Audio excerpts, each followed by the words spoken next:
Alhamdulillah wassalatu wassalamu ala Rasulillah nabiyyina wa sayyidina Muhammad ibn Abdullah wa ala alihi wa sahbihi wa man walah wa ba'd.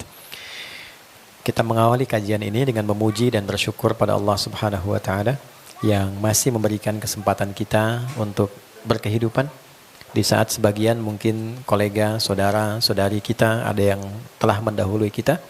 Kita doakan semoga yang telah mendahului kita diberikan rahmat Allah Subhanahu wa taala, diberikan kasih, sayang, dan cahaya di alam kuburnya. Alhamdulillah di antara sekian yang masih berkehidupan, kita diberikan kekuatan hari ini dengan tetap beriman. Dan itu tidak mudah. Nikmat beriman tidak bisa dibeli dengan apapun, adalah hidayah termahal yang berupa anugerah yang perlu dijaga. Dan di antara sekian hamba Allah yang beriman itu, kita yang punya kesempatan untuk menguatkan keimanan kita dengan belajar di rumah Quran Musawarah ini, dan ayat tentang kajian dibuka dengan iman. Kalau kita baca di surah Al-Mujadalah misalnya, di ayat yang ke-11, Allah jelas mengawali ayatnya dengan kalimat iman. Ya ayyuhalladzina amanu idza qila lakum tafassahu fil majalis. Hai semua orang yang beriman. Teman-teman, ada rumus begini. Jadi kalau di Al-Quran dibuka ayat dengan kata iman, maka yang pertama, informasi yang disampaikan setelah kata iman itu, maka menjadi parameter atau ukuran tingkat keimanan pemiliknya.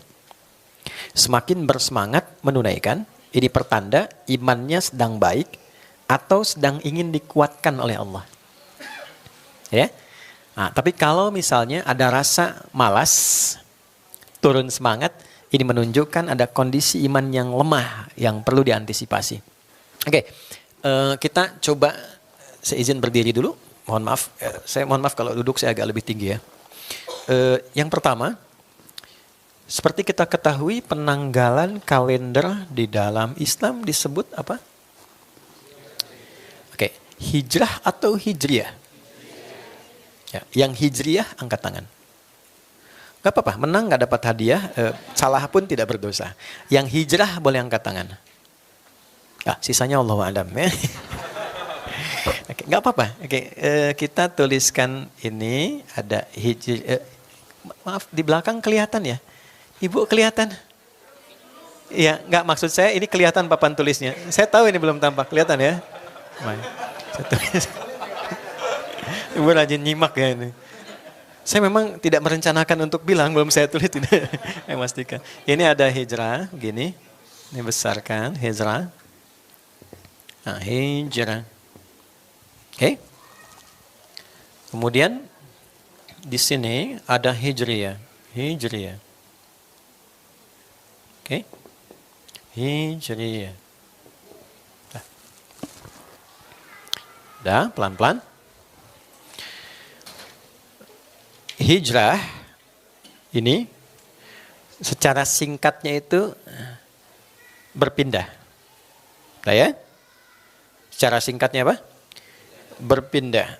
Tapi asalnya tidak menuntut perpindahan tempat. Oke? Berpindah dari satu kondisi yang kurang baik pada kondisi lain yang lebih baik. Itu hijrah. Kalau pindah tempat, saya pindah dari sini ke sini. Itu orang Arab tidak menyebut hijrah. Oke? Dia menyebutnya dengan intiqal. Ana antaqil min huna ila huna. Ana antaqil min Bekasi ila Bintara. Saya mau pindah dari Bekasi ke Bintara. Saya pindah dari posisi sini ke sini. Itu namanya intiqal. Intaqala yantaqil. Naql. Kenapa handphone disebut naqal? Karena bisa dipindah-pindah. Dari sini dibawa pindah kemana gitu. Ya, kalau yang tidak biasa disebut hatif. Kalau ini bahasa Arabnya naqal. Naqal. Ya, fungsinya dua, buat dipindah-pindah sama nakol yang ngantuk. Nah, ini pindah. Berpindah dari satu kondisi kepada yang lebih baik. Lebih baik. Jadi bukan baik ya, tapi lebih baik. Ya. Oke, berpindah pada kondisi yang lebih baik. Itu dulu. Nah, kalau kita ingin ikut berupaya pindah kepada yang lebih baik itu, maka sertakan ya setelah huruf kedua sebelum akhir di sini. Ini ya-nya. Ke sini pindah. Ya ini namanya ya nisbat, namanya nisbat. Dinisbatkan pada sesuatu. Nabi kita Nabi Muhammad. Saya ingin ikut Nabi Muhammad, pengikutnya Nabi Muhammad, disebut Muhammadi. Oke? Indonesia itu negerinya, negaranya. Orang Indonesia yang ikut ke Indonesia, Andunisi. Gampang tinggal tambah i di ujungnya. Ya? Malaysia, Malaysia. Amerika, Amerika. Ya? Gampang kan? Baik ya. Wah, saya misalnya senang barang-barang bekas. Jadi nggak bekas, itu salah itu. Itu tidak. Nah, itu utak-atik namanya ya. Ini nisbat hijri. Nah, sekarang apa yang diikuti? Apakah ikut pindahnya aja?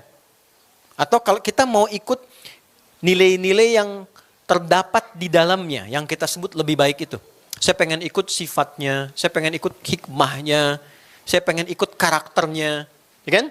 Berpindah kepada yang lebih baik. Yang lebih baik itu apa? Karakternya kah? Sifatnya kah? Ya kan? Macam-macam kah itu? Maka diletakkan taknya di ujung untuk menyebut kepada atau menunjuk kepada sifatnya, karakternya. Maka ditambahkanlah kemudian ya di sini, diberikan penanda dengan tasydid. Ini taknya menunjuk pada karakter dan sifat. Hijriyah, upaya untuk ikut meneladani sifat-sifat yang lebih baik yang didapatkan dalam peristiwa hijrah. Pergantian tahun di dalam Islam ditetapkan membawa nama ini Hijriyah untuk memberikan petunjuk dan kesan pada orang Islam, berusahalah punya resolusi yang baru setiap tahun untuk bisa menjadi lebih baik daripada tahun-tahun sebelumnya. Ketika Anda belum menemukan apa standar kebaikan yang membuat kita lebih baik dari sebelumnya, maka belajarlah dari sifat-sifat, karakter-karakter yang terjadi pada hijrahnya Nabi Muhammad SAW. Nah, ini kesimpulan yang didapatkan dari hasil diskusi dari para sahabat utama Nabi ketika sedang bermusyawarah untuk menetapkan kalender yang akan digunakan sebagai pedoman oleh umat Islam. Maka Umar bin Khattab radhiyallahu taala anhu ketika meminta pendapat, ada yang mengusulkan beberapa sahabat Nabi, bagaimana kalau seperti yang saudara kita yang Masehi, Nasrani, ya dengan lahirnya Nabi. Ada yang mengusulkan bagaimana kalau ditetapkan dengan waktu wafatnya Nabi. Kan? Tanggal dengan kalender dengan mengacu pada kematiannya atau wafatnya Nabi Muhammad sallallahu alaihi wasallam. Maka argumentasi ini dimusyawarahkan. Dia terbiasa, ya, sahabat Nabi itu sudah terbiasa wa amruhum syura bainahum, ya. Jadi musyawarah itu sudah ada di zaman Nabi dan ada ayat turun wa amruhum syura bainahum, tapi pakai sin besar bukan pakai sin kecil. Kalau sin kecil musyawarah jadinya. Ya, muda, sakinah, mawaddah dan rahmah. Nah, ini mereka dialog untuk mendapatkan satu kesimpulan, tapi hebatnya gini, setiap orang itu punya argumen, punya solusi. Jadi basicnya argumentasi. Ya, jadi ketika ini mengusulkan dasarmu apa? Nanti didiskusikan dan singkatnya adalah yang terkuat dipandang paling baik alasannya yaitu ide yang diusulkan dalam perspektif sahabat Ali bin Abi Thalib. Beliaulah yang mengusulkan tentang ini yang kelak kemudian ditetapkan berdasarkan dari hasil musyawarah ini sebagai dasar kalender di dalam Islam. Nah, sekarang pertanyaannya, apakah setiap berganti tahun umat Islam bikin pengajian, bikin ceramah, memperingati 1 Al-Muharram, tahun baru hijrah? Apakah semua yang belajar ini atau semua yang datang memperingati ini mendapatkan kedalaman makna ini dan menjadikannya sebagai pedoman menjalani kehidupan di tahun itu seperti diinginkan sahabat-sahabat saat diskusi? Atau itu hanya menjadi seremonial saja, duduk, dengar, selesai, dan pulang? Nah, kewajiban kita lah bagi insan beriman untuk mengembalikan pemahaman ini pada pedoman awal sehingga ketika kita mengkaji itu jadi sesuatu yang kita bawa dalam kehidupan. Nah, inilah yang kita coba bahas di pertemuan siang hari ini, walaupun sebentar, tapi nanti ada makna yang kita bawa. Jelas insya Allah? Karena sudah jelas, mari kita akhiri pertemuan ini. Baik, kita masuk pada intinya. Nah, kalau sudah paham, kita keluarkan materinya. Bismillah. Kita mulai yang pertama. Teman-teman kalau mau tulis boleh, kalau mau disimak juga dilihat lagi nanti boleh. Membahas hijrah, nanti ada 3 pendekatan. Oke? 1, pendekatan dalil. Dari Al-Quran dan hadis. Ya. 2, ada pendekatan historis, sejarah. Sudah? Itu biasanya babnya di sirah. Sirah itu ya sejarah. Ya. Oke, sering nanti ada penceramah yang bahasnya tentang bagaimana Nabi hijrah kan? Ya kan? Dari mulai berangkat di tengah-tengah ke Gua Thur dan sebagainya.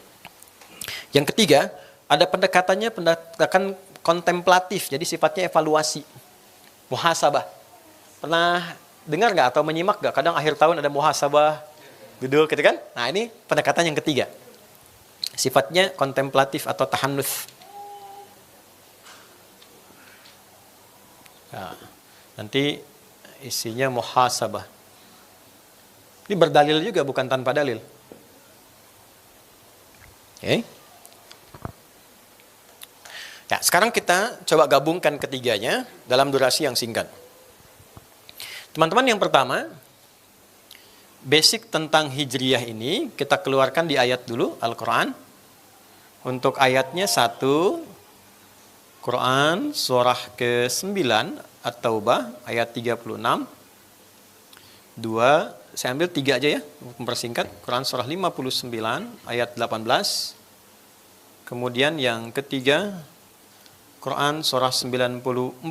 Nah ini karena singkat padat, saya tidak sebutkan ayatnya supaya nanti dibaca dari awal sampai akhir. Gampang, ini termasuk surah favorit di bawah An-Nas lah. Ya, ini Al-Insyirah, Alam Nashrah laka sadrak. Ujungnya fa idza faraghta fansab. Oke. Hadisnya. Hadisnya karena durasi kita ambil 1 hadis saja. Hadis. Tapi kita ambil 2 kitab sahih ya. Al-Bukhari nomor hadis yang 10, kemudian di Sahih Muslim nomor hadis ke-40. Kalau nanti kitabnya beda, ada ikhtisar, coba lihat rawinya namanya Abdullah bin Amr ibn al-As, Ibnu Amr bin As, Abdullah bin Amr bin As.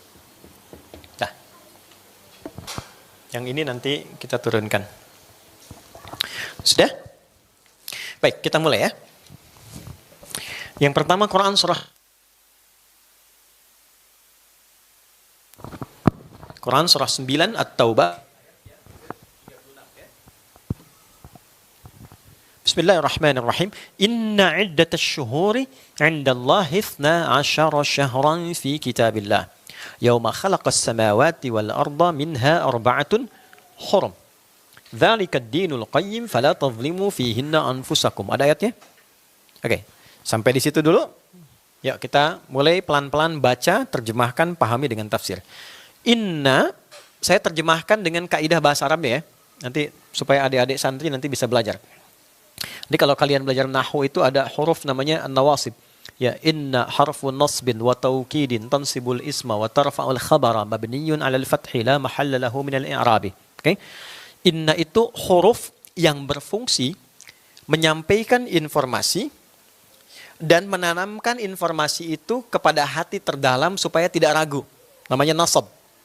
Ya, nasab itu bukan hanya menjadikan kalimat berharakat fathah atau kasrah. Oke, tapi menanamkan informasi itu ke hati supaya enggak ragu. Orang Arab katakan begini, nasabar rajulu asahu fil ardi. Seseorang menancapkan tongkatnya di tanah sampai kuat sehingga enggak goyah. Jadi kalau teman-teman baca Quran, menemukan inna di awal ayat, oke? Inna di awal ayat, ya, wal asr. Innal insana lafi khusr. Cara menerjemahkannya begini, ya. Yakinkan pada hatimu yang paling dalam, jangan pernah ragu. Innal insana, bahwa manusia dengan segala kesibukannya itu lafi khusr, berpotensi akan rugi. Ya, kapan ia rugi? illal ladzina amanu, ketika tidak menggunakan waktu yang diberikan dengan baik untuk menguatkan iman. Wa amilus salihat, dan iman yang baik itu mengarahkan seluruh perilaku menjadi perilaku yang mulia. Karena itu di Quran semua tindakan perilaku kita itu disebutkan imannya dulu, baru kemudian fungsinya. Mata misalnya ya, mata kan normalnya melihat kan? Tapi bagi kita itu imannya dulu. Kullil mu'minina, katakan pada pria yang merasa punya iman, pakai imannya untuk menjadi lentera bagi pandangannya. Jadi matanya melihat dibimbing oleh iman. Yang menurut imannya tak baik dipandang, maka dia akan palingkan. Maka standarnya standar iman. Karena itu nggak bisa sama. Ya mungkin menurut orang lain ini baik, budayanya bagus. Tapi menurut imannya ini kurang baik. Nanti ada alasannya, kenapa ini harus dipalingkan, nanti ayat lain mengurai. Ini loh alasannya. Dampak gak baiknya seperti ini, pengaruh ke dirimu akan begini. Ya, jelas di sini? Oke, kembali dengan cara memahami yang sama. Inna iddatasy syuhuri, ya sungguh tancapkan informasi ini pada hatimu yang paling dalam dan jangan pernah engkau goyah dan ragu. Iddatasy syuhuri 'indallahi, bahwa jumlah bilangan bulan dalam setahun itu yang telah Allah tetapkan berjumlah 12. Al-Quran adalah satu-satunya kitab suci di muka bumi ini yang menyampaikan informasi dengan sangat percaya diri dan kuat bahwa setahun itu 12 bulan. Satu tahun, 12 bulan.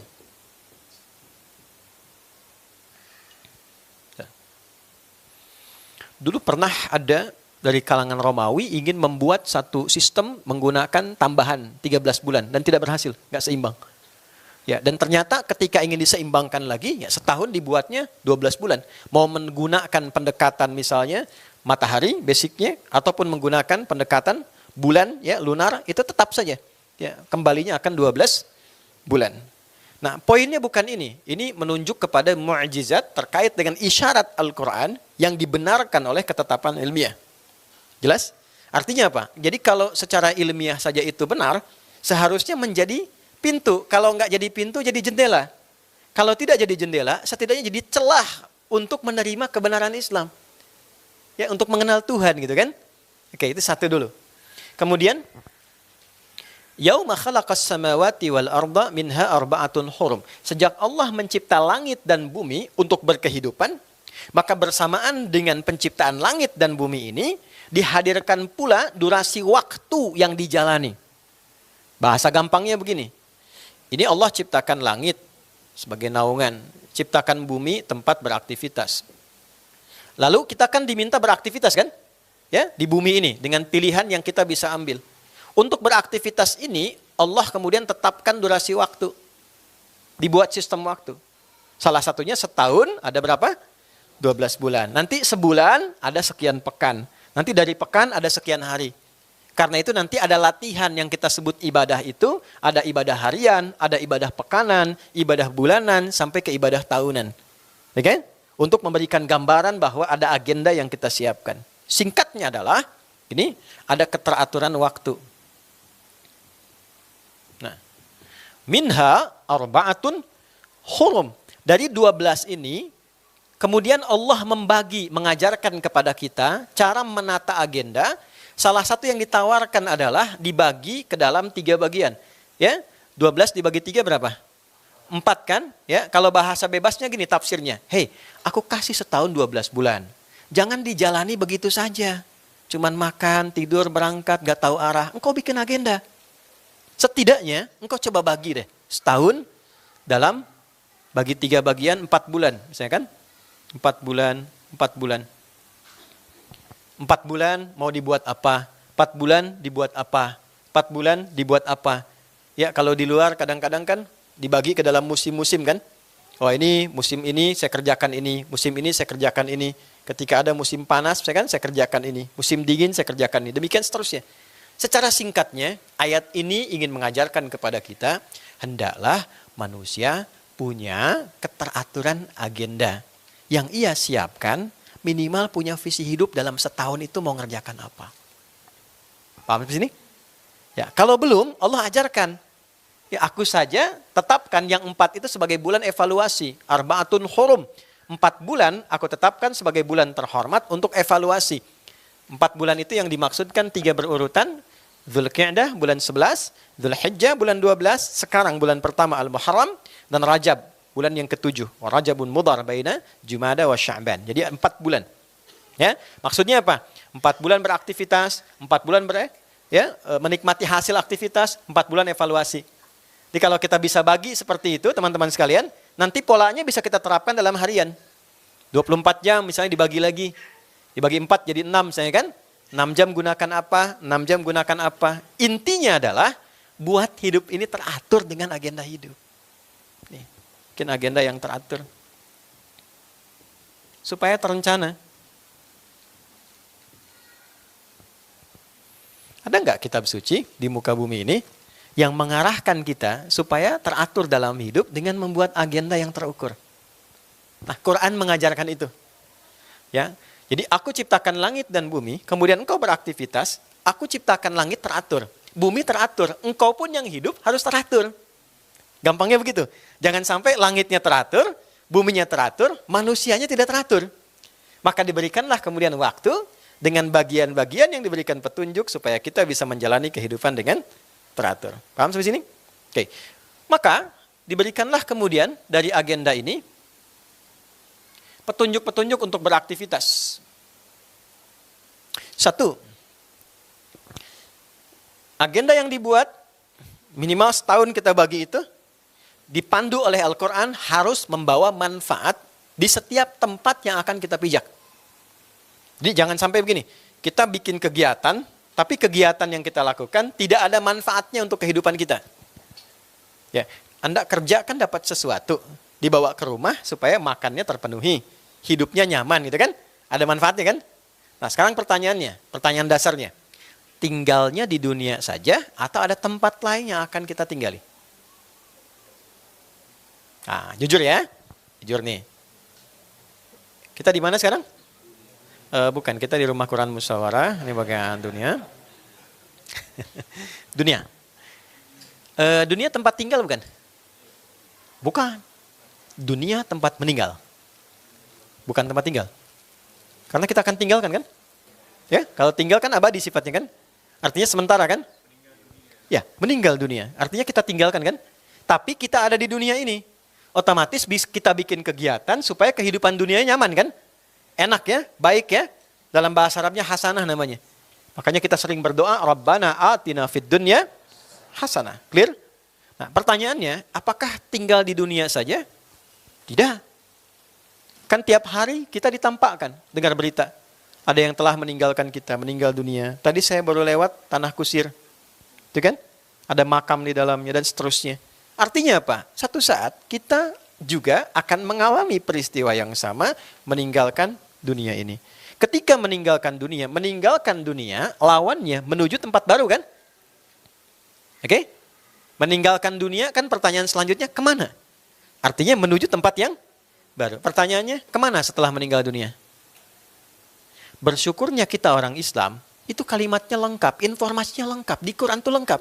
Anda silahkan temukan, ada nggak satu buku, ya, bahkan yang disucikan, yang menerangkan kepada kita tentang kehidupan dengan lengkap. Di dunia begini, yang dijalani begini, dari lahir sampai nanti meninggalkan dunia, pergi ke tempat namanya kubur, pembatasnya barzah, kehidupannya begini. Anda nggak akan temukan. Cuma di Al-Quran. Ya, artinya kalau nggak Anda temukan, nggak ada manusia yang bisa bikin itu. Kalau di Al-Quran ada, artinya Quran bukan produk manusia. Jelas ya? Nah sekarang dari dunia pindah ke waiting room dulu ya, di alam kubur. Ya, pembatasnya sebut barzah, baru kemudian di akhir tempat yang tidak ada tempat lagi. Akhir tempat yang tidak ada ujungnya, itu akhirat namanya. Sudah di situ terakhir. Oke. Dzalikal jidar akhir makan wal had fi hadhil qa'ah. Tembok itu batas akhir di ruangan ini. Tapi di luar itu masih ada ruang. Akhir namanya. Tapi kalau saya katakan akhirat, itu ujung sesuatu yang tidak ada ruang setelahnya. Jelas? Nah Allah membuat untuk kita, kalau Allah nggak ada batas kan? Ya, bagi makhluk, Allah buat satu tempat yang tidak ada setelah itu tempat lagi. Itu dinamakan akhirat. Jadi dunia, kubur, akhirnya apa? akhirat. Dan tempatnya cuma 2 yang dihuni, 1 transit. Ya, 2 yang dihuni itu yang pertama yang diharapkan surga. Yang kedua yang kita tidak inginkan neraka. Tempat transitnya antara surga dengan neraka namanya A'raf. Bukit tinggi, pertengahan surga dengan neraka. Yang terlihat yang di surga sehingga pengen cepat ke situ. Terdengar jeritan neraka dan takut kemudian mendengar atau bahkan masuk ke situ. Ini 3 ini. Ini ujungnya. Nah artinya apa? Nah, tolong fokus di sini ya, karena ini sesuatu yang mungkin jarang diungkap. Teman-teman, untuk dunia saja, kita menyiapkan agenda loh. Oke? Sekarang kan teman-teman punya kegiatan. Jam sekian di mana, sekarang ada di sini, nanti malam kemana gitu kan. Dan itu dilakukan karena Anda merasa mendapatkan manfaat dari situ. Kalau teman-teman tidak melihat ada kebutuhan manfaat berada di sini, kenapa Anda harus ke sini? Dan kalau Anda tidak melihat bahwa ada kebaikan ke tempat yang dituju setelah dari sini, Anda nggak akan ke sana. Ya, kita mengagendakan sesuatu karena kita merasakan ada kebaikan yang kita dapatkan, kan? Nah, sekarang ditanya balik oleh Quran. Ketika Anda merencanakan dunia sedemikian detil sampai sekolah, itu kan? Dari awal kan kita sekolah tuh, dari TK, setelah itu S semua kan? SD, SMP, SMA, S1, S2, S3 kan? Sampai dingin, ya kan? Jadi, semua itu apa ujungnya? Supaya kita mendapatkan ketertiban untuk bisa menata agenda kehidupan dan meraih kenyamanan dan kemapanan seperti yang kita harapkan. Oke? Itu dunia. Pertanyaannya, setelah meninggalkan dunia, apakah kita berpikir dan merencanakan yang serupa seperti halnya kita rencanakan di sini? Nah, bahasa dalamnya begini kata Quran, kamu kok sibuk di dunia begitu detil, nanti kalau meninggalkan dunia, di sini udah siap belum? Afala ya'lamu idza bu'thira ma fil qubur? Apakah sudah sadar kalau nanti bangkit di dalam kuburnya, bakalnya apa? Tuh. Dan karena nanti ada turun ayat, orang sibuk dengan dunia, sadar dia akan wafat, tapi tidak menyiapkan diri untuk tempat berikutnya. Anda dari sini, pengen ke tempat berikutnya, tapi nggak siap-siap. Kendaraan nggak disiapkan, berangkat nggak siap bekal, gitu kan? Kan lelah, capek. Ya kan? Nah sekarang ditanya balik, nanti kuburnya bagaimana? Turun ayat di Al-Baqarah ayat 200, ada orang yang itu dunia oriented gitu, sifatnya duniawi saja. Akhirat gimana nanti? Ya, harusnya dibalik kan, nanti bagaimana kan? Wa minan nasi may yaqulu rabbana atina fid dunya. Bukan, enggak usah ngarang ya. Fid dunya wa ma lahu fil akhirati min khalaq. Ada sebagian orang yang orientasi kesibukannya hanya dunia saja dan dia mengabaikan untuk akhiratnya. Gimana nanti aja gitu. Nah, baru yang ideal itu ayat 201-nya. Wa minhum may yaqulu rabbana atina fid dunya hasanah wa fil akhirati hasanah wa qina adzabannar. Karena itulah orang yang cerdas, apalagi muslim tuh jadi Islam tuh harusnya pintar. Anda boleh cek dalam sejarah, tidak ada orang masuk Islam tidak pintar tuh enggak ada. Ya, orang padang pasir pun begitu masuk Islam ikutan pintar. Gitu. Bahkan logikanya terasah. Orang Arab Baduy masuk Islam, datang pada Nabi. Ya, proposalnya begini, nanti lihat di hadis Muslim, hadis ke-14. Ya. Itu beliau bilang begini, singkat, padat, cepat, dan manfaat. Ya Rasulullah, tolong ajarkan saya ajaran Islam yang simpel aja, yang sederhana, yang gampang, tapi bisa masuk surga. Pintar nggak? Ya, dia gunakan prinsip ekonomi yang sangat maksimal kan, dengan modal yang secukupnya, keuntungan sebanyak-banyaknya kan. Oke, ya, nggak usah berbelit ya. Pokoknya simple aja. Yang penting ke surga. Maka apa jawab Nabi? Ya, ketika dia mengatakan awal kama qala dullana ala amalin yudkhilunil jannah. Ya, ajarkan aku amalan ringkas tapi bisa ke surga. Kata Nabi, ya cukuplah engkau kerjakan yang fardu. Salat fardu aja, nggak perlu salat sunnah. Fardu selama hidupnya. Ya, 24 4 3 4. 2 subuh, 4 zuhur, 4 asar, 3 maghrib, 4 isya. Itu aja, nggak perlu salat sunnah. Kecuali kalau pengen nambah. Naik di level yang standar. Terus Anda kalau zakat aja, nggak perlu infak. Yang fardu aja. Nah, nafkah ada yang fardu, kerjakan. Yang sunnah, nggak perlu. Kecuali kalau pengen nambah. Tapi, jaga diri dari maksiat. Oke, karena modalnya pas-pasan. Supaya tidak terkurangi. Jaga diri dari maksiat. Nah, kemudian apa komennya? Oke Nabi, saya konsisten. Fantalaq kok dia pergi aja. Itu orang Badu itu unik tuh ya. Dia pergi aja. Ya, maka kata Nabi apa komennya? Ya, Anda boleh like dan subscribe ya ketika Nabi komen ini. Kata Nabi, dakhalal jannata in sadaqa atau aflaha in sadaqa. Dia berpotensi ke surga kalau komitmen. Oke? Dia selama hidupnya cuma fardu salat, fardu zakat kalau punya. Kalau enggak kan enggak berlaku hukumnya. Ya kan? Tapi dia katakan saya jaga diri dari maksiat. Di mana titik kejeniusannya? Karena dia sadar dia tinggal di padang pasir. Dia sudah ukur. Kebayang nggak? Saya kalau mau tahajud malam, angin kencang, tenda terbang. Gak mungkin saya tahajud. Ya kan? Gimana mau puasa sunnah? Untuk sehari-hari aja, nyari untuk makanan tidak mudah. Dan dia sudah lihat untuk maksiat di padang pasir, apa yang mau dilihat? Sinyal mati. Tuh kan? Lihat unta buka aurat, ya memang begitu hewan. Gitu kan? Jadi gak ada potensi yang lain. Akhirnya apa? Potensi terjaga amalnya itu bisa maksimal. Itu yang saya maksudkan. Orang masuk Islam itu pasti pintar. Nggak ada sejarahnya masuk Islam nggak pintar itu nggak ada. Jadi kalau masuk Islam kurang pintar, itu ada yang perlu disempurnakan keislamannya. Itu ya teman-teman ya. Jadi motivasi itu. Karena semua ayat itu berbicara tentang kepintaran. Anda temukan satu-satunya ya di dalam ketentuan agama, cari. Di mana ada orang baru bangun tidur diminta pintar. Itu keren banget. Cuma di Islam. Baru bangun tidur sudah diminta pintar. Baru bangun tidur. Itu ada di Abu Daud nomor hadis 1367 dari Ibnu Abbas radhiyallahu taala anhuma. Kana an-nabiyyu sallallahu alaihi wasallam idza istayqadha min naumihi fajalasa wa masaha bi yadihi min athari naumi faqara Ali Imran khawatim Ali Imran. Adalah kebiasaan Nabi sallallahu alaihi wasallam saat bangun tidur beliau duduk dulu. Duduk supaya darahnya mengalir dengan baik. Kan? Itu sunnah, ada pahalanya. Tidak ada manfaatnya. Wa masaha biyadihi min athari naumi. Kemudian beliau menghapuskan dulu rasa kantuknya dengan bagian tangan yang bersih. Karena nanti ada hadis lain. Jika engkau bangun dari tidur, cucilah dulu tanganmu karena engkau tak sadar kemana tangan itu berkelana saat tidur. Okay? Nah ini duga tangan yang bersih, bersihkan ngantuk. Jadi bukan langsung alhamdulilladzi ahyana ba'da ma amatana, tidak. Itu dibacakan dalam keadaan sadar. Teman-teman boleh lihat, tuntunan doa itu, tuntunannya dibaca dalam keadaan sadar, bukan nggak sadar. Jadi bangun tidur itu diminta sadar dulu. Sehingga jangan sampai Anda bangun jam 3, alhamdulillahilladzi ahyana ba'dama amatana. Begitu amat kan panjang, ngantuk lagi kan? Sadar jam 6. Ya kan?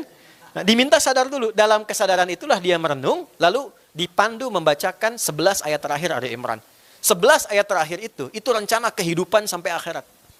Inna fi khalqis samawati wal ardi wa ikhtilafil laili wan nahari la ayatil liulil albab. Baru bangun tidur sudah diminta jadi ulul albab. Ulul albab itu tingkat kepintaran tertinggi bagi seorang manusia. Asalnya dari lub yang paham esensi sesuatu. Jadi ada kayak kelapa ya. Pernah lihat buah kelapa enggak? Kan ya? Kelapa itu kan ada kulit luarnya ya. Terus ada batoknya, dalamnya daging, terus ada dalamnya yang paling enak lagi yang lembut kan? Nah, yang enak yang lembut itu lub namanya. Lub. Itu yang paling enaknya. Jadi ada orang yang kalau misalnya belajar, dia baru level kulit, harus diterangin sampai 3 paragraf baru mengerti. Ya? Ada yang disebutkan 2 kalimat, dia paham. 2 kalimat, 3 kalimat paham. Ah itu batoknya. Ya? Ada baru diungkap, 3 kalimat dia mengerti. Oh, ke sini arahnya, itu dagingnya. Tapi ada orang yang baru ngelihat, baru disebutkan dia sudah mengerti. Oh, ini yang akan dibahas ke sini. Itu lub namanya. Orang Islam baru bangun tidur sudah diminta menjadi pribadi yang paham esensi kehidupan. Apa yang mau saya kerjakan hari ini? Itu baru kulit luar. Tapi ketika Anda bisa mengatakan, saya punya kebutuhan hari ini, dari kebutuhan ini saya petakan agendanya begini, saya dapatkan ini, saya gunakan waktunya begini, itulah ulul albab. Alladzina yadhkuruna Allaha qiyaman wa qu'udan wa 'ala junubihim wa yatafakkaruna fi khalqis samawati wal ard. Dia padukan zikir dengan fikir. Jadi teman-teman, Islam memandu kita dalam setiap kegiatan harus ada agenda yang terukur. Dan ukuran itu jangan hanya dicukupkan ke dunia, karena kita akan meninggalkan dunia. Ya, usahakan sekali mendayung, 2-3 objek terlampaui. Kita mengerjakan kegiatan, ada benefit dunia, alam kubur dan akhiratnya. Maka turunlah Quran surah 59 ayat 18. Ya ayyuhalladzina amanuttaqullaha wal tanzur nafsum ma qaddamat lighad. Hei orang-orang beriman, yang tidak beriman tidak hai. Ittaqullah, yuk tingkatkan takwamu sama Allah. Cara meningkatkan takwa itu ternyata salah satunya menyusun agenda hidup. Jadi takwa itu bukan perkara Anda ke masjid, tidak ke masjid. Jamaah, tidak jamaah. Takwa itu banyak. Takwa di rumah tangga ada. Takwa di kampus, di sekolah ada. Ya, sekarang takwa di agenda kehidupan juga ada. Jadi orang takwa itu diantara cirinya, orang yang hidupnya teratur. Gitu. Keteraturan itu dia tuangkan dalam bentuk agenda dan visi kehidupan. Kapan sampai kapan? Ila ghad. Ghad itu kalau tanpa alif lam nggak ada batas sampai ujung. Kalau ada alif lamnya dibatasi yang esok. Ya. Wal tanzur nafsum ma qaddamat lil ghad. Siapkan dirimu untuk buat agenda demi kehidupanmu sampai akhiratmu, sampai sini. Oke? Nah, sekarang dalam setahun itu coba dicek ya. Setahun kemarin lah 1446 atau 446. Setahun lah, kurang lebih selama setahun. Kegiatannya lebih banyak dunianya apa akhiratnya? Itu dulu. Kalau Anda lebih banyak dunianya, keliru. Kalau Anda dominan akhiratnya, keliru juga. Karena dalam Islam ada keseimbangan dunia dan akhiratnya. Porsi dunia itu dikerjakan, porsi akhirat itu diraih. Wala tansa nasibaka minad dunya. Jelas sampai sini? Jangan sampai engkau mengejar akhirat lalu engkau meninggalkan duniamu. Tiba-tiba ibu pengen hijrah terus teman-teman berangkat ke gunung aja. Masuk gua di situ enggak keluar-keluar zikir gitu kan. Nah, itu pun dipandang tidak tepat. Ya, wabtaghi fima ataqallahu daral akhirah. Silakan cari keutamaan akhirat, tapi dalam saat yang sama wala tansa nasibaka minad dunya. Engkau jangan abaikan profesi duniamu. Nah, lalu dibuatlah kemudian indahnya di Quran ini. Dibuatlah kemudian ketertiban. Gimana caranya ngerjain dunia, akhirat dapat. Ya. Gitu. Mengerjakan dunia dalam saat yang bersamaan ada akhiratnya. Itu yang indah. Terus diminta disusun supaya hatinya lapang. Maka turunlah surat tentang kelapangan di ayat 3 Quran surah 94 itu. Alam nashrah laka sadrak wa wada'na anka wizrak alladhi anqadha dhahrak. Kalau engkau bisa punya agenda, itu membuat dirimu lebih lapang. Jelas dalam menunaikan aktivitas. Bukankah aku sudah lapangkan keadaan hatimu? Itu kan? Yang membuat beban-beban itu terasa ringan. Ya, dalam bahasa tentang tafsir agenda ini, kalau Anda, saya, kita memiliki aktivitas yang terukur, punya agenda yang baik, itu lebih ringan, beban-bebannya tertuliskan. Ya, coba kalau punya masalah tulis deh. Di catatan Anda yang bisa dihapus, bisa dibakar. Bukan di status yang bisa dibaca oleh orang banyak. Gak nyangka ya dia jadi begitu. Nyangka itu. Ya, orang yang bilang gak nyangka dia sedang nyangka. Ya, boleh, curhat tuh yang paling enak boleh. Silakan sama Allah bisa. Tuliskan supaya ringan. Setelah itu selesai. Itu ada di Quran. Ada curhat dengan bahasa sama Allah saat sujud. Ada di surat Yusuf tuh ayat 86. Innama ashku bathi wa huzni ilallah. Nah, selebihnya adalah orang-orang yang merumuskan agendanya teratur dengan baik, maka orang itu cenderung lebih lapang, lebih tenang. Maka bagaimana caranya? Dia akan terangkat. Wa rafa'na laka dzikrak. Engkau dulu terangkat, kenapa sulit dengan beban sekarang? Kesulitan beban yang dirasakan, selain karena hatinya kurang lapang, agendanya kurang teratur. Jadi orang yang tidak teratur hidupnya, itu pasti punya beban. Gak jelas itu. Ya, kalau pengen diurai, masalah diurai. Kegiatan diurai, maka turun ayat berikutnya, fa idza faraghta fansab. Kalau Anda sudah selesai yang sekarang, buat agenda berikutnya, siapkan lagi. Nah, kapan buat agendanya? Kita siapkan dari sekarang. Sampai kapan? Sampai ke ujung ini akhirat. Teman-teman kerja ya, saya kan berangkat nih, dapat proyek, ada kegiatan. Dunianya dapat kan? Akhiratnya gimana? Kan bukan perkara sholatnya saja. Karena setiap langkah kita, kalau diniatkan untuk ibadah demi akhirat, itu dapat. Anda merawat anak misalnya, berbakti pada ibu misalnya, itu kan dituliskan pahalanya. Ya, bikin teh, kegiatan biasa, kasih ke ibu kita, ke ayah kita, diberikan. Tapi ketika diniatkan karena Allah, itu punya nilai akhirat. Birrul walidain dituliskan. Itu yang saya maksudkan, sekali mengerjakan, 2-3 tempat terlampaui. Nah sekarang, pertanyaan dasarnya adalah, dari kegiatan setahun, sudahkah agenda itu benar dikerjakan sesuai ketentuan Allah untuk mendapatkan kebaikan di 3 tempat ini? Rumusnya sederhana, amal soleh. Buat agenda amal soleh untuk kebaikan dunianya, kubur sampai akhiratnya. Pekerjaannya itu amal. Pekerjaannya sudah soleh belum? Lisan berkata itu amal. Sudah soleh belum perkataannya? Telinganya mendengar itu amal. Pendengarannya sudah soleh belum? Ya kan? Nah, kalau dipastikan semua kegiatan soleh, maka berbahagialah. Potensi akhiratnya lebih dekat ke surga. Karena surga itu di Quran ketika pertama disebutkan, itu sandingannya dengan ini, amal soleh. Ada di Al-Baqarah ayat 25. وَبَشِّرِ الَّذِينَ آمَنُوا وَعَمِلُوا الصَّالِحَاتِ أَنَّ لَهُمْ جَنَّاتٍ تَجْرِي مِنْ تَحْتِهَا الْأَنْهَارُ. Muhammad viralkan dan berikan kabar gembira pada hamba-hambaku yang menggunakan imannya untuk mengoleksi amal soleh. Jadi kalau bicara, dia pastikan bicaranya baik, Allah senang. Kalau bekerja, dia cari pekerjaan yang tidak punya masalah dengan ketentuan Allah. Oke? Apapun yang dia kerjakan, dia pastikan berusaha soleh, berusaha soleh. Kata Allah, kasih kabar gembira pada orang yang komitmen demikian, anna, tanamkan pada hati mereka, jangan sampai ragu, lahum jannatin tajri min tahtihal anhar. Aku sediakan aneka surga sesuai dengan amal soleh yang mereka kerjakan. Di surga itu nanti ada 8 pintu, setiap pintunya itu depannya tulisannya amal soleh. Pintu puasa, pintu zakat, pintu sholat, pintu berbuat baik pada orang tua, pintu macam-macam. Itu yang memanggil kita pulang saat di akhirat. Gak bisa klaim, pintunya manggil sendiri. Nanti ada algoritmanya. Begitu tersambung, frekuensinya masuk kita. Kalau bukan penghuninya gak bisa ngaku-ngaku. Aku dipanggil, tiba-tiba gak bisa masuk. Itu otomatis itu. Oke? Nah sekarang, kembali. Berapa banyak amal soleh yang kita kumpulkan selama setahun ke belakang? Bicaranya sudah soleh belum? Bandingkan dengan yang kedua.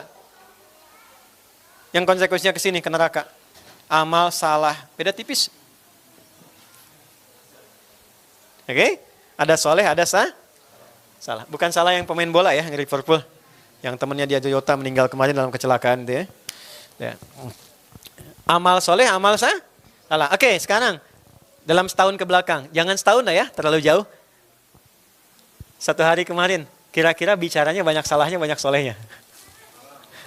Kan? Nah, bicara sama siapa aja, keluarin aja. Sama pasangan, sama orang tua, sama kawan. Ya, berpikirnya banyak salahnya, banyak solehnya. Nah, sekarang akumulasikan setahun. Kira-kira kalau itu diakumulasikan, masih bisa layak nggak punya bekal ke surga? Oke? Gitu. Nah ini dulu, renungannya ke situ. Makanya kenapa materi nomor 3 muhasabah sering didahulukan. Untuk memberikan satu gelombang kesadaran pada diri. Bahwa kita ini pengen ke surga, yakin meninggal, tapi yakin bahwa saya masih banyak salah. Ya? Terus solusi yang ditawarkan apa? Nah, gini, gampangnya. Yang pengen ke surga angkat tangan. Surganya Firdaus sama Nabi Muhammad. Nah, nggak cukup dengan amin, sebentar dulu. Siapa yang merasa bekalnya cukup untuk ke situ angkat tangan. Siapa yang merasa amalnya banyak yang salah tapi pengen ke surga angkat tangan. Nah ini kan yang terjadi kan. Merasa banyak salahnya tapi pengen ke surga. Dan surganya nggak nanggung Firdaus kan. Oke? Baik, sekarang solusinya apa? Maka dalam rapat itu kembali ke awal tadi. Dalam rapat itulah dibincangkan bagaimana memberikan pedoman yang kita jadikan resolusi sekarang sehingga jadi legasi untuk umat Islam di setiap generasi. Kalau kamu pengen kembali, lakukan begini. Karena inilah yang mencetak generasi-generasi terbaik yang langsung disebutkan oleh Nabi. Ya, khairul qarni, ya, khairul quruni, masa terbaik itu qarni, zamanku. Tsummal ladzina yalunahum. Kemudian setelah itu generasi setelahnya. Lalu generasi setelahnya. Nah, generasi setelah Nabi ini rapat untuk merumuskan apa yang disebut terbaik dari Nabi ini. Maka keluarlah satu kata, hijrah. Jadi saya 1 jam itu untuk menerangkan itu saja. Hijrah. Jadi hijrah itu bukan ikut kajian, ikut kelompok, membawa tagline. Bukan itu poinnya. Hijrah itu adalah resolusi terdalam yang mengarahkan kita menjadi pribadi yang lebih baik dalam kehidupan. Gitu. Hijrah itu hak semua orang yang ingin pengen baik. Yang ingin menjadi baik. Nah, tinggal pertanyaannya, apakah setiap orang yang hijrah itu memahami dan mengetahui panduan hijrah yang pernah diajarkan Nabi pada para sahabat ini, sehingga dirumuskan dalam rumusan kalender yang tiap tahun kita peringati. Itu intinya. Jelas? Nah, tadi di awal kita sepakat bahwa saya berhenti di 11.30. Nah, kalau teman-teman pengen teruskan 10 menit, saya coba uraikan panduannya, lalu kita berhenti. Bagaimana? Oke, alhamdulillah. Gambaran singkat tadi bisa dipahami ya? Oke. Nah, oleh karena itu, sekarang kita masuk ke hadisnya. Qala haddatsana qala an Abdullah bin Amr bin Al-As radhiyallahu taala anhuma anin Nabi sallallahu alaihi wasallam qala, perhatikan kalimatnya dari Nabi. Al-muslimu man salima al-muslimuna min lisanihi wa yadihi. Wal muhajir man hajara ma nahallahu anhu. Ya, paham? Tidak. Al-muslimu, orang Islam yang sejati itu. Oh, ini standarnya Nabi ya. Orang Islam yang sejati itu, dia punya karakter. Karakter dasarnya man, siapapun dia. Jadi man itu menunjuk objek yang tunggal, tapi sifatnya general. Jadi kalau ada man, rasakan Nabi bicara ke kita secara personal. Ngajak bicara ke kita. Hei Adi, hei Fulan, hei Fulanah, gitu kan. Oke, siapapun dia, lintas jabatan, mau siapapun. Makanya saya senang mengartikan man siapapun. Karena ada kan di mushaf itu man barang siapa kan. Nah, saya sampai detik saya duduk ini, saya belum temukan tuh barang punya siapa tuh. Ya, makanya saya memilih siapapun. Man salimal muslimuna, muslim sejati itu punya karakter standar, siapapun dia. Man salimal muslimuna adalah orang yang menghadirkan kenyamanan bagi orang Islam lainnya. Min lisanihi wa yadihi. Dari unsur pokok penting dari tubuhnya, yaitu potensi salah lisan dan tangannya. Awas teman-teman, hati-hati nih ya. Standar Nabi yang pertama, orang Islam yang baik itu, karakter pertamanya, orang yang memberikan kenyamanan untuk orang Islam yang lainnya. Ini singkat, padat, tapi tajam. Ayo, coba lihat hubungan dengan kawan-kawan kita yang muslim dulu. Jangan-jangan sama yang non-muslim baik, sama umat Islam sendiri saling bermusuhan. Hah? Masa karena beda pengajian jadi tidak berkawan? Hah? Beda ustadz, beda ustadzah jadi tidak berkawan. Berarti melanggar hadis. Terus yang dipelajari apa? Katanya belajar Quran, belajar hadis, belajar sunnah, belajar qiraat. Hah? Cek dulu. Maka kita kalau belajar dengan benar dan sejati, terlepas dari suasana yang ada, kita menghadirkan ketenangan. Berbeda itu nggak ada masalah. Tapi dalam perbedaan itu, ada ruang-ruang kita untuk bisa nyaman bersama, beraktivitas, bersilaturahim dengan baik. Walaupun pilihan itu kembali dengan konsekuensi masing-masing. Nah, tapi yang menarik apa? Ternyata yang disinggung oleh Nabi, itu standarnya adalah lisan dan tangannya. Saya coba cari-cari kenapa yang disebutkan lisan. Karena ternyata lisan itu juru bicara, kata Imam Al-Ghazali itu di kitabnya Ihya Ulumuddin, lisan itu juru bicara dari semua keadaan yang dirasakan oleh hati dan tubuh kita. Kan? Kalau pengen tahu seseorang hatinya ingin seperti apa, lihat bicaranya bagaimana. Kelihatan getarannya. Apakah marah, apakah sedang maaf sekali, ya sedang cuek, apakah sedang perhatian, dari bicara kelihatan kan? Ya. Kalaupun dia nggak bicara, dia keluarkan dengan tangannya. Dulu kita cari-cari gimana tangannya. Tafsir ulama dulu itu tangannya yang ngambil ini, melakukan ini. Sekarang saya baru paham, ternyata tangan pun ini juru bicara lisan. Kalau lisannya diam, tapi tangannya nulis status kan jalan. Hah? Makanya kenapa wudu dalam wudu di Quran surah 5 ayat 6 itu kan basuh tangan tuh dari sini ke sini. Ya, wa aydiyakum ilal marafiq, dan tanganmu dibasuh sampai ke siku. Jadi ayatnya bukan mengatakan siku ke sini. Walaupun kalau Anda wudu buka keran begini, wudunya sah. Tapi yang bagus ambil dari sini ke sini. Ya, kenapa? Salah satunya ternyata untuk mengevaluasi seluruh organ tubuh yang digunakan dalam berinteraksi. Karena itu kenapa setelah wudu doanya doa taubat. Asyhadu an la ilaha illallah wa asyhadu anna Muhammadar Rasulullah. Allahumma ij'alni minat tawabin. Ya Allah, jadikan aku orang taubat. Apa taubat itu? Taubat itu kembali dari jalan yang salah ke arah yang soleh. Jadi kita sambil wudu itu mengoreksi bagian tubuh supaya benar fungsinya. Makanya di hadis Muslim, kalau orang benar wudunya, bersamaan dengan jatuhnya tetesan air, jatuh pula potensi dosanya. Kenapa dibasuh dari sini? Saya baru mengerti. Karena yang banyak digunakan itu ini. Ibu, teman-teman yang perempuan kalau bikin status kan nggak begini. Begini kan? Oke? Nah, makanya yang standar pertama, coba deh selama setahun ke belakang, lisannya udah nyenengin orang belum? Nah, terus tarik dulu ke dunia hidup kita yang nyata, jangan jauh-jauh dulu. Saya sebagai suami kalau bicara istri nyaman nggak? Ya kan? Orang tua nyaman nggak? Baru ke teman. Kita nulis sesuatu, orang nyaman nggak? Intinya apa? Orang yang baik, orang yang benar, adalah orang yang dimanapun dia berada, orang merasakan nyaman dengan hadirnya dia. Itu poinnya. Dan itu bisa dilakukan dengan melatih pertama kali inti dari hasil atau juru bicara dari jiwa kita, yaitu lisan dan tangan. Nah, kalau belum mampu menjaga itu dengan baik sehingga banyak kesalahan yang dikoleksi, maka lanjutkan hadisnya. Wal muhajir, dan orang hijrah yang sejati itu, bahasa gampangnya hijrahlah. Oke? Wal muhajiru man hajar, ialah orang yang memutuskan cepat berubah. Muhajir itu orangnya, harusnya kata kerjanya hajar, yang santri ya pakai alif besar, hajar. Tapi ke hadisnya dirubah, dihilangkan alifnya menjadi kecil, hajar. Kalau alif dihilangkan artinya cepat. Kalau Anda merasa kurang bekalnya, terlalu banyak koleksi amal salahnya, cepat berubah. Jangan banyak pertimbangan. Ya, berbuat baik itu disegerakan, jangan banyak dipertimbangkan. Sama dengan taubat. Sebab kalau amal baik itu diundur, berpotensi tidak dikerjakan atau kehilangan kesempatan. Sama dengan taubat diundur, maut bisa datang lebih cepat dari apa yang difikirkan. Oke, maka man hajara ialah orang yang memutuskan cepat berubah menjadi lebih baik. Manahallahu anhu, segala yang tidak baik yang dilarang Allah untuk dirinya.